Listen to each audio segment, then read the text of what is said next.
নবী সাল্লাল্লাহু আলাইহি ওয়াসাল্লামের জন্মের আগেই তার বাবা চলে যান, ইতিম মুহাম্মদ সাল্লাল্লাহু আলাইহি ওয়াসাল্লাম। তার মা আমিনা 6 বছর বয়সে ইন্তেকাল করেন। সিচুয়েশন বুঝতে পারছেন? 6 বছর একটা বাচ্চার বাবাও নাই মাও নাই। তার দাদা আব্দুল মুত্তালিব তাকে সাথে রাখেন, খুব আদর করেন, খুব মহব্বত করেন, যেখানে যান সাথে করে নিয়ে যান। তিনি নেতা মানুষ, তার পাশের চেয়ারে তাকে বসতে দেন, বলেন আমার এই নাতি একদিন সাইয়্যেদ হবে, নেতা হবে, এই কথা বলেন। তিনি ইন্তেকাল করলেন 8 বছর বয়সে। তারপরে দায়িত্ব পেলেন চাচা আবু তালেব। নাম কি? এই 8 বছর বয়স থেকে নিয়ে নবী সাল্লাল্লাহু আলাইহি ওয়াসাল্লাম নবী হয়েছেন 40 বছর বয়সে, আর মক্কায় ছিলেন 13 বছর, প্রায় 53 বছর। প্রায় 53 বছর পর্যন্ত, 8 থেকে 53 বছর পর্যন্ত এই যে লম্বা সময় চাচা আবু তালেব নবী সাল্লাল্লাহু আলাইহি ওয়াসাল্লামকে পাহাড়ের মতো প্রোটেক্ট করেছেন, পাহাড়ের মতো। পাহাড়ের পিছনে আপনি দাঁড়ালে কি বাতাস লাগবে? এভাবে তিনি প্রোটেক্ট করেছেন নবী সাল্লাল্লাহু আলাইহি ওয়াসাল্লামকে। তার সন্তানদেরকে যা খাওয়াতেন তার চেয়ে ভালোটা নবীকে খাওয়াতেন সাল্লাল্লাহু আলাইহি ওয়াসাল্লাম। স্পেশাল রান্না তৈরি করে তাকে ডেকে নিয়ে বসতেন, কারণ এতিম ছেলে, মনে কষ্ট আছে, হয়তোবা সবার সামনে বলতে পারে না, ব্যাপারটা বুঝেন না? তিনি এইভাবে ট্রিট করতেন। এমনকি নবী হওয়ার পরে আল্লাহর নবী সাল্লাল্লাহু আলাইহি ওয়াসাল্লামের বিরুদ্ধে পুরা সমাজ চলে গেল। কেউ গালি দেয়, কেউ বলে সাহের, কেউ বলে কাযযাব, কেউ বলে ফারিকুল জামাআ। মানুষ গালি গালাজ শুরু করলো, নিন্দা গীবত তহমত শুরু করলো, অর্থনৈতিক বয়কট শুরু করলো, সামাজিকভাবে বয়কট করা শুরু করলো। এমন কোনো অত্যাচার নাই যা নবী সাল্লাল্লাহু আলাইহি ওয়াসাল্লামকে করা হয় নাই। বুঝতে পারছেন কথা? এইরকম একটা সিচুয়েশনেও চাচা আবু তালেব তিনি বলছেন, তারা তোমার দিকে আসতে পারবে না দলে দলে যতদিন আমি আবু তালেব দাফন হচ্ছি না মাটির তলে। কথা বুঝতে পারছেন? তারা তোমার দিকে আসতে পারবে না দলে দলে যতদিন আমি আবু তালেব দাফন হচ্ছি না মাটির তলে। এইরকম মানুষ চাচা আবু তালেব।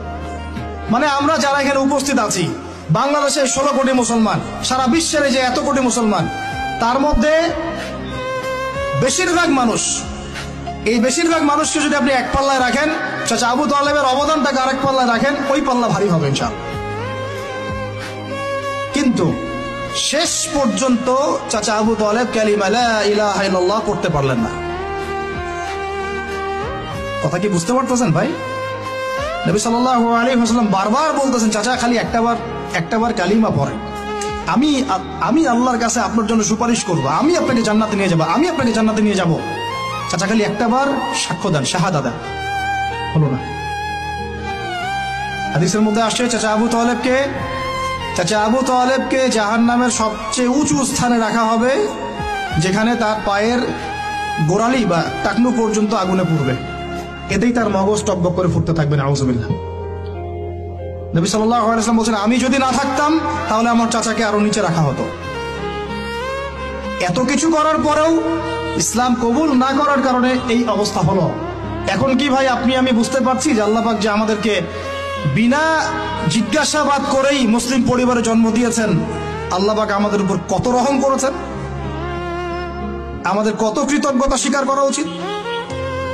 বিশ্বাস করেন, আমাদের যে সকালবেলা টয়লেট হয় না, ওয়াশরুমে যান, টয়লেট করেন, আলী ইবনে আবি তালেব রাদিয়াল্লাহু আনহু এরকম বাথরুম থেকে বের হয়ে পেটে হাত দিয়ে বলতেন, মানুষ যদি জানতো এই যে শুধু ক্লিয়ার করে টয়লেট হওয়াটা কত বড় নেয়ামত আল্লাহ পাকের, তাহলেও সারা জীবন সিজদায় পড়ে থাকতো।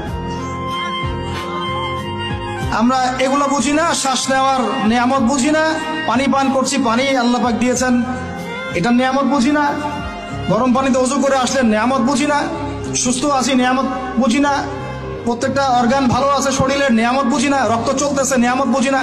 আমরা আল্লাহ পাকের নেয়ামতই বুঝি না, শুকরিয়া আদায় করি না। আর ওই যে কালিমা লা ইলাহা ইল্লাল্লাহ আল্লাহ পাক পড়ার তৌফিক দিয়ে মুসলিম বানিয়েছেন, এটা তো মোটেই বুঝি না। কত বড় নেয়ামত আল্লাহ দিয়েছেন আর কত ইহসান আল্লাহ করেছেন। এইটা জাস্ট আজকের লেকচার শুনে বুঝে বাসায় চলে যান, তাহলে ইনশাআল্লাহ আপনার একটা কৃতজ্ঞতাপূর্ণ হৃদয়ের সৃষ্টি হবে, এবং এই হৃদয়টা সৃষ্টি হলে পরে